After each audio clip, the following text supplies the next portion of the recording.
Har Har Mahadev guys, how are you all? I hope you're all well. So finally I am going to teach you the Radha की वंदना, ठीक है, by Vidyapati. तो विद्यापति जो थे वो एक दरबारी और राजपुरोहित थे, संगीतकार भी थे विद्यापति जी, और वो शिव के भक्त थे। लेकिन उन्होंने प्रेम गीत और भक्ति वैष्णव गीत भी लिखे हैं। उन्हें मैथिल कवि कोकिल कहा जाता है, यानी मैथिल के कवि कोयल, ठीक है, मैथिली। तो विद्यापति को आप लोग जब इंट्रोड्यूस करेंगे, जब भी आपको कोई व्याख्या दिया जाता है तो उसको लिखने का तरीका आप लोग सीखिए, ठीक है।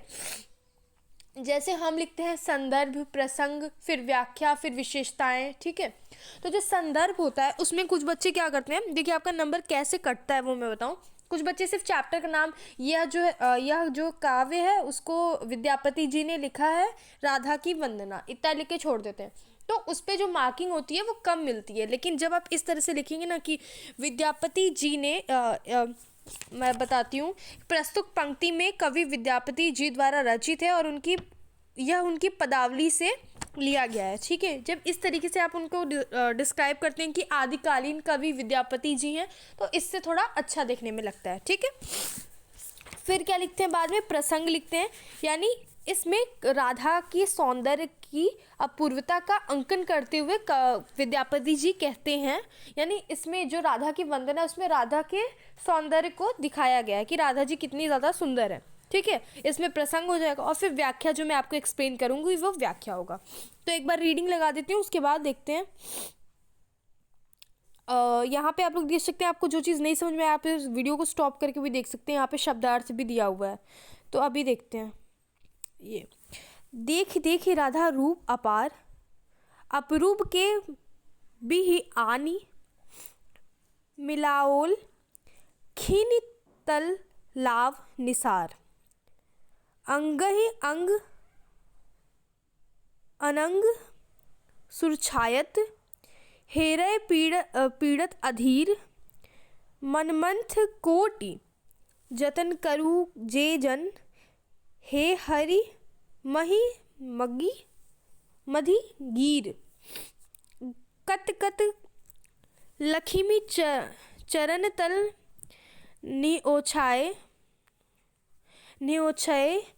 रागिनी। देखिए इनकी दोस्त को मतलब जो या मैं आपको बताऊंगी कि ये जो नाम दिया हुआ है, राइट, हेरी विभोरी करु अभिलाष मन ही पद पंकज,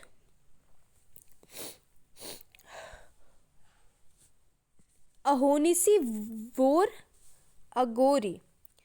So as usual कि after 10th I have skipped the Hindi and I have chosen computer as an optional subject in 11th and 12th, so that is why it's very difficult for me to read these types of lines. So I hope you understand guys, okay? हंसने की बात नहीं है, ऐसे सबके साथ होता है, please do not laugh at me. अब देखते हैं हम लोग व्याख्या देखते हैं ना। इसमें जो विद्यापति जी होते हैं वो कहते हैं कि राधा के जो रूप सौंदर्य को देखो, यह सौंदर्य दैवीय है, यानी कि जो राधा का रूप और मतलब जो रूप है वो एकदम दैवीय है, अपूर्व है, और विधाता ब्रह्मा ने पृथ्वी के सारे समस्त सौंदर्य के सार को लेकर, यानी जितनी भी सौंदर्य की चीज़ें उसको सब को लेके इसी सौंदर्य में मिला दिया है, यानी राधा जी को सारे सौंदर्य रूप गुण दे दिए हैं। यही कारण है कि स्वयं कामदेव भी इसके एक एक अंग सौंदर्य को देखकर मूर्छित हो जाते हैं, यानी बेहोश हो जाता है। मूर्छित का मतलब ये होता है, और अथवा उसे अधीरता पूर्वक देखते रहते हैं, यानी कामदेव को भी मात देने वाला इतना खूबसूरत जो है राधा जी का वर्णन किया गया है कि उनको जो कामदेव भी अधीरता पूर्वक यानी देखते ही रहते हैं। जिसने करोड़ों मनों को मथ दिया, अथवा जो करोड़ों मनों के मथने वाले कामदेव को भी मात देने वाले कृष्ण जी भी, यानी कृष्ण जी तो बहुत कामदेव से भी ज़्यादा सुंदर है, तो वो कहते हैं कि करोड़ों मन को मथने वाले, स्वयं कामदेव को भी पीछे छोड़ देने वाले स्वयं कृष्ण जी भी राधा के इस सौंदर्य रूप को देखकर पछाड़ खाकर धरती पर गिर जाते हैं। यानी पृथ्वी पर गिर जाते हैं। और इस सौंदर्य का अवलोकन करके, यानी इस जो सुंदरता है उसका अवलोकन करके न जाने कितनी लक्ष्मी, यानी लक्ष्मी जैसे स्त्रियां इन चरणों पर न्योछावर होती हैं, यानी जो राधा जी के चरण हैं उन पर न्योछावर होती हैं। और इस राधा के सौंदर्य को देख के मन में ये अभिलाषा होती है, यानी इच्छा यही होती है कि इनके कमल चरणों को, यानी उनकी जो पावन चरणें हैं उनको दिन रात गोदी में संभाल कर रख लिया जाए। ठीक है, ये आपको व्याख्या इसमें लिखनी है। एक बार फिर से एक्सप्लेन करती हूँ कि राधा के रूप सौंदर्य को देखो, यह सौंदर्य कितना दैवीय है।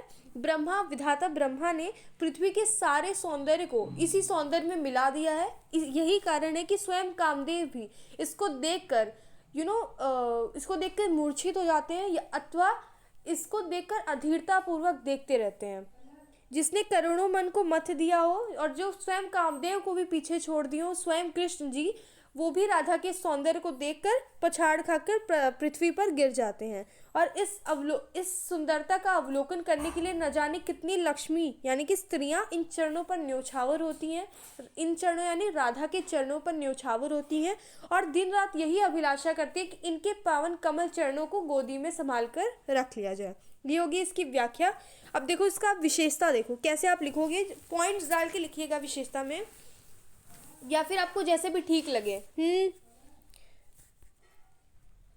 आपको लिखना है कि राधा के रूप सौंदर्य को मतलब जो है बताया गया है यहाँ पे। और श्रृंगार जो है भक्त रूप नहीं, यहाँ पे श्रृंगार रूप ज़्यादा देखने को मिला है। और उत्प्रेक्षा अलंकार यहाँ पे देखने को मिला है। अतिशयोक्ति तो पूरे समस्त पद में ही है। और इसमें भक्ति भावना व्यक्त की गई है, यानी राधा कृष्ण के प्रति अटल प्रेम को भी व्यक्त किया गया है। सबसे ज़्यादा यह व्यक्त किया गया वो है राधा की सौंदर्यता। ठीक, तो ये तो हो गया कंप्लीट। आई होप आपको समझ में आ गया हो कि आपको लिखना कैसे। बाकी यहाँ पे देखिए शब्दार्थ दिया हुआ है कि अपरूप मतलब अपूर्व, विहि यानी कि विधाता, वहाँ यानी कि ठीक है, विहि यानी कि विधाता, बहा मिला यानी कि ला मिलाया। ठीक है, सो ये सारी चीज़ें आप खुद से ही पढ़ सकते हैं, बाकी तो मैंने एक्सप्लेन कर ही दिया है। जो नेक्स्ट वीडियो होगी वो कृष्ण प्रेम के ऊपर होगी, और जो तीसरी होगी इसी में सेम विद्यापति जी का वो होगा राधा प्रेम। ठीक है, सो आई होप आपको समझ में आया हो। कोई टॉपिक नहीं समझ में आया, you can comment me on the comment box and ठीक है, बाय बाय, जय श्री राम।